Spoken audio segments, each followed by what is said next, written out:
So back to the order. So this is the order we saw before. And again, by looking at this piece of data, we can see that this order has 2 items, one for a MacBook and one for an iPhone.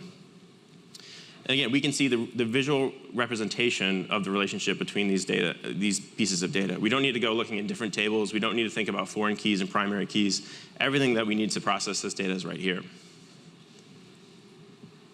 So traditionally, say you wanted to create a simple report, right? This is sales by item.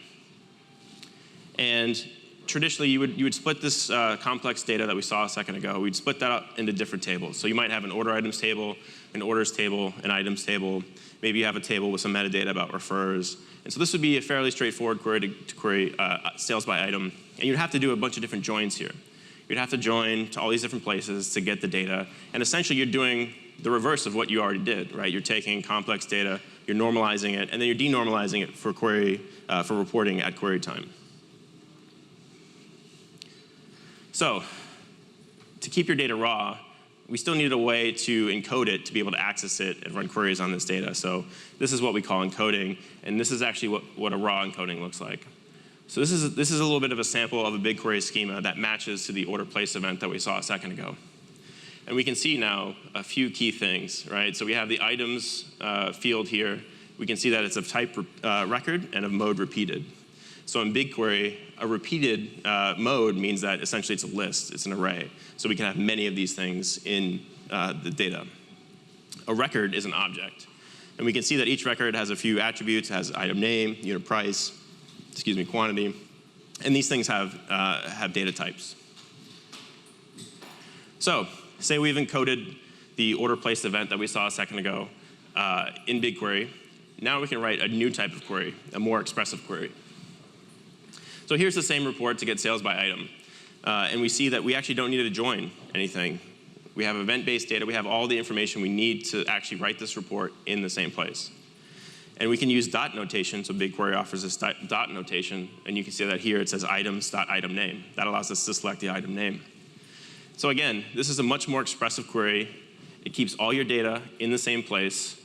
And it's more transparent. All the transformations are happening directly in this query. We don't know, in the previous example, how someone might have denormalized that complex data before. That's something we would need to have institutional knowledge about. Not so in this example. We can see everything directly in the table, and we can see everything directly in this query. So, of course, the next part here is standardizing that logic. Not everyone that you work with is going to think about complex relationships between orders and items. So that's what Looker comes in. So with Looker, you don't even need to remember how to write this SQL query, and neither do your users. You essentially can use very similar looking dot notation that we saw a second ago to actually bake this into Looker. So you can see here that we access item quantity, pretty similar to how we did a second ago, items.quantity, items.unit price. And then we can start creating dimensions and measures based on these data fields, just like we could with any other database. Okay. So we basically have our raw data that's coming in. And essentially, the 3 things that we need to think about when we build a data pipeline are just extracting, encoding, and loading. So we extract data from source systems. We encode it in a schema that actually represents the data in its raw format, and then load it into a place that we can actually access and query and do analytics on. And so this used to be unorthodox. It used to be too expensive. It used to be too complex, or it just used to be technologically impossible. But that's not so anymore. So now we have a bunch of wonderful technology now that we can actually leverage to do this new sort of methodology of taking your data. So we have modern petabyte scale data warehouse systems like BigQuery, which allow you to encode raw data directly, allows you to stream writes in really, really fast, and allows you to write complex expressive queries on complex data. So now storage is cheap, and processing power is available on demand. So the traditional reason to normalize your data was so that you don't repeat information. And also allowed for fast writes.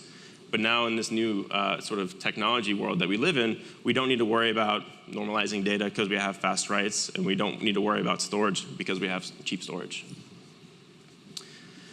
So I think one of the other benefits that sort of that we think about why would we want to do this, right? We want to basically be able to process this information as it comes in. And we want to make data operational in an organization by actually building data products. So rich stream processing engines really enable us to think about new ways to process your data on the fly. And we'll look at that in a moment.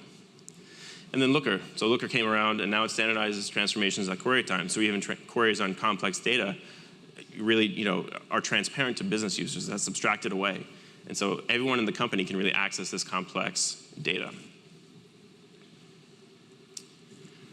And so after having built a few data warehouses and worked at a number of different companies, trying to tackle this problem and dealing with different things that sort of the old methodology really speak to, this is a reference architecture that we've come up with that mirrors the extract, encode, and load process. So essentially we have 3 different services here, a collector, which collects data from different data sources, a validator, which actually encodes the data, and a writer that loads the data into BigQuery. And so we've actually have this built on Google Cloud, using BigQuery and a number of other their managed services. Obviously, you can take this architecture and use open source technologies, but I think one of the key implementation details, if I could just allude to that for a second, is again, managing the encoding process. So the schema registry actually is evolving the schemas of the data over time as we see new data elements. And of course, we want to make data operational. I alluded to this a minute ago. So essentially what we want to do is be able to create data products. And we want to create real-time engaging experiences for people on a website, for example. So this is a little bit of a schematic of how you might want to create product counters. So it's actually a client of ours who wants to show how many people are viewing a product at a given time. And they wants to create this sense of urgency to purchase. And so essentially we use the same architecture that we saw a second ago, and we can deploy a microservice that listens to the real-time fire hose of data, increments some product attribute counters, stores it in the cache, and then makes that data available to a website, essentially in real time. And so I think this is really one of the benefits of thinking about this, is now all the things that you could do with this data are essentially endless, and you have access directly to the fire hose of data. This is almost like having, if you're Twitter, you have access to the Twitter fire hose. You can do a lot of cool things with that.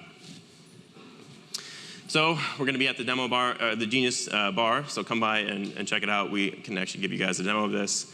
Otherwise, that's it. We're full stack analytics. Happy to take questions.